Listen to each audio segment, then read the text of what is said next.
Starting in April of 2007, I went out on a mission to answer a simple question.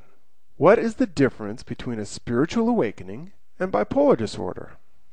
And now, finally, after almost 3 years of research, thousands of emails and comments, and 20 consecutive slideshow videos on this subject alone, I can finally share with you my definitive answer. And that answer is that I've been asking the wrong question.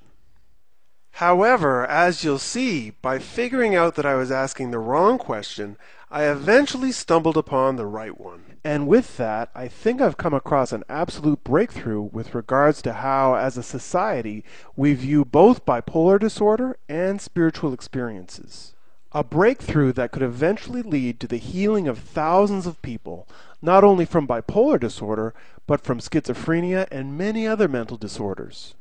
So what this video is really about is how I went from asking the wrong question to asking the right one.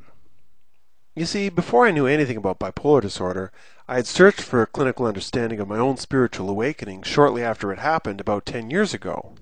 It was then that I discovered the work of Dr. Stan Grof, and for Grof there was a condition that looked very much like mental illness, but could actually lead to a spiritual breakthrough, which is what I had, and he called this condition a spiritual emergency. In reading his book, The Stormy Search for the Self, I finally found some validation for my spiritual experience, something that few others were willing to believe, that what I had been through was indeed spiritual and not a mental illness. And in the back of this book, he had an appendix to help people determine the difference between a mental illness like schizophrenia and a true spiritual emergency.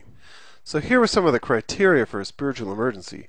First, exams show no pathology or disease affecting the brain. The intellect and memory are challenged but intact. Adequate pre-episode social functioning and healthy relationships.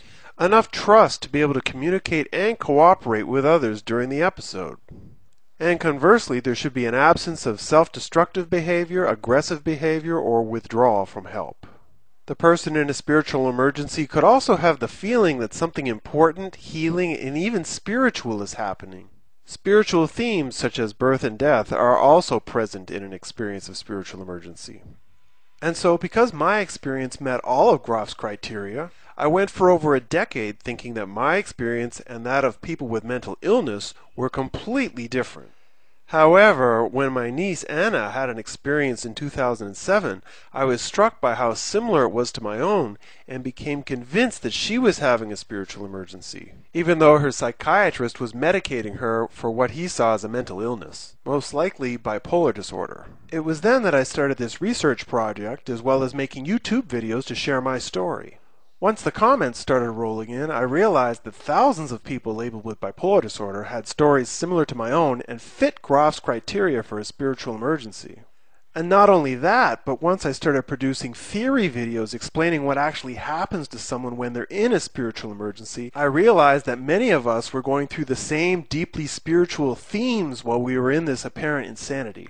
Both a spiritual emergency and bipolar mania can have a feeling of cosmic oneness to it, a feeling of timelessness. You may feel you have all-knowing universal knowledge or a deep sense of sacredness.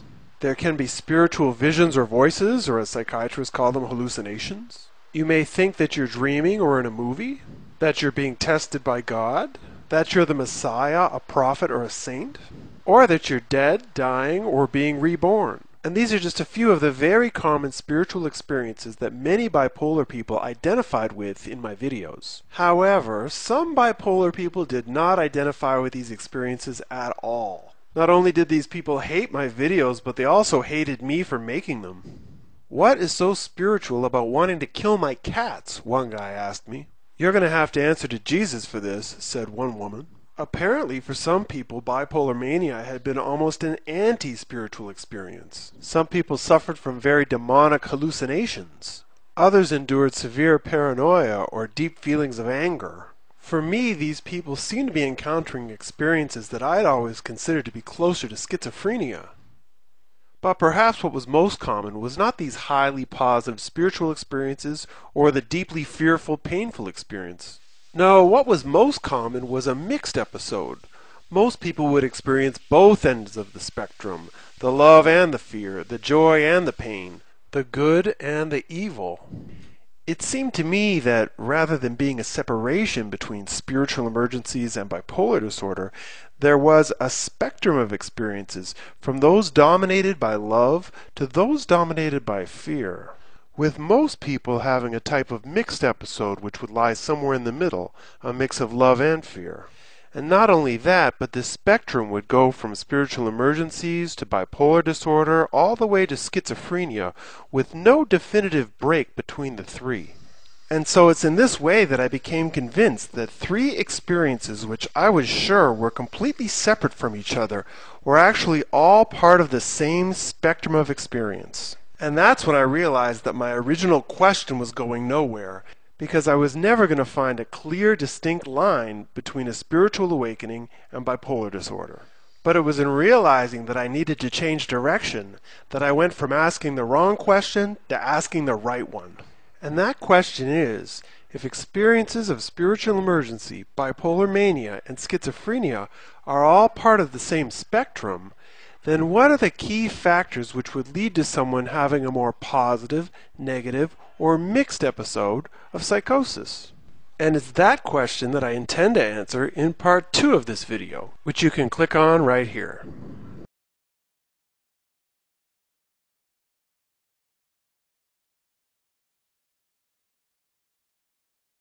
Starting in April of 2007, I went out on a mission to answer a simple question.